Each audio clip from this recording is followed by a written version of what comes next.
हुक्मरानों ने साजिश के जरिए इक़्तिदार संभाला। मुल्क में इस कदर अबतर हालात पहले कभी नहीं देखे। अवाम के पास सड़कों पर निकलने के सिवा कोई रास्ता नहीं। इमरान खान ने ज़मान पार्क में कारकुनान से खिताब में कहा कि हुक्मरान इलेक्शन से खौफज़दा हैं।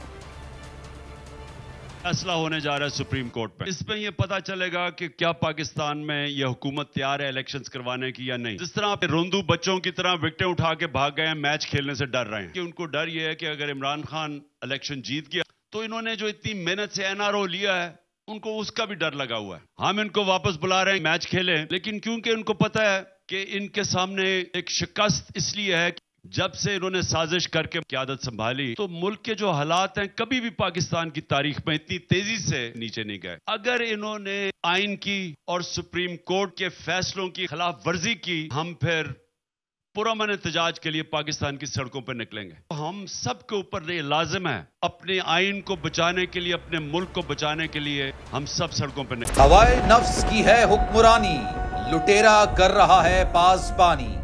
बोल न्यूज के मार्केटिंग हेड आकाश राम ताहा लापता, तफ्तीशी इदारे जवाब देने से कासिर। अहले खाना परेशान, बेटे की जुदाई में माँ गम से निढाल। जो बच्चो हिंदू पर आए थे जो को पाकिस्तानी, मुझे मेहरबानी करे पंहिंजो आकाश वापस कयो। हुकूमत से बेकसूर और मुहिब्बे वतन बेटे की बाजियाबी के लिए फरियाद। आकाश राम के अगवा के खिलाफ अहले खाना की जानिब से सुप्रीम कोर्ट में दरख्वास्त दायर। सुप्रीम कोर्ट के चीफ जस्टिस उमर अता बंदियाल से आकाश राम के अहले खाना की जल्द समाअत की इस्तदा। मुश्किल की इस घड़ी में आलमी मीडिया ने भी उठाई आवाज। CNN, आज तक, इंडिया टुडे, टाइम्स नाउ समेत आलमी मीडिया ने आकाश राम के अगवा के खिलाफ दिया बोल का साथ। उफ क्या जुल्म है, बोल इंसाफ का मुंतजिर।